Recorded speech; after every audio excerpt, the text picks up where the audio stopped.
एक बार की बात है, उत्तर भारत के एक गांव के पास एक विशाल और घना जंगल था, जिसे काला बन कहा जाता था। कहते हैं कि जो कोई भी इस जंगल में रात के समय प्रवेश करता, वह कभी वापस नहीं आता था।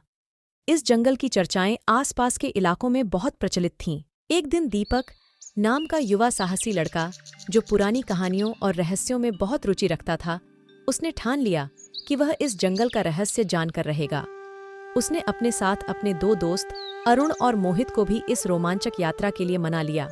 एक ठंडी रात में तीनों दोस्त टॉर्च और कुछ खाने की चीजें लेकर जंगल की ओर चल पड़े। जैसे ही वे जंगल के मुख्य द्वार पहुंचे, एक ठंडी हवा ने उनके चेहरों को छू लिया और जंगल से आने वाली अजीबोगरीब आवाजें उनके कानों में गूंज उठीं। दीपक ने गहरी सांस ली और अपने दोस्तों को संकेत किया कि वे आगे बढ़ें। वे जितना गहराई में जाते गए, जंगल उतना ही सन्नाटा और रहस्यमयी होता गया।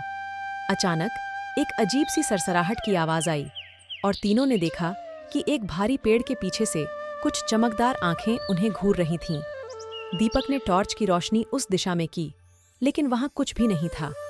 यह देख तीनों की सांसें थम गईं।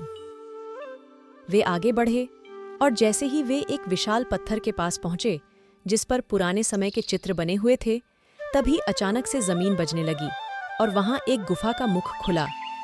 दीपक ने तुरंत ही अपने दोस्तों को गुफा में उतरने का इशारा किया। गुफा के अंदर उन्होंने देखा कि वहां चारों तरफ प्राचीन मूर्तियां और खजाने बिखरे पड़े थे। वे समझ गए कि यह वही स्थान था जिसके बारे में पुरानी कथाएं कहती थीं। लेकिन इससे पहले कि वे और आगे बढ़ पाते, एक भयंकर भरी आवाज ने उन्हें रोक दिया। उनके सामने एक विशालकाय राक्षस खड़ा था, जिसकी आंखों में आग जल रही थी।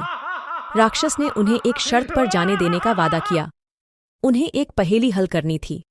दीपक, जो पहेलियों में माहिर था, उसने वो पहेली हल किया और राक्षस ने उन्हें जाने दिया।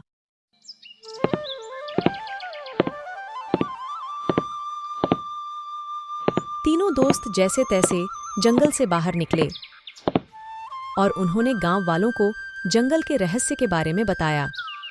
उनकी बहादुरी की कहानियां जल्द ही लोक कथाओं में शामिल हो गईं।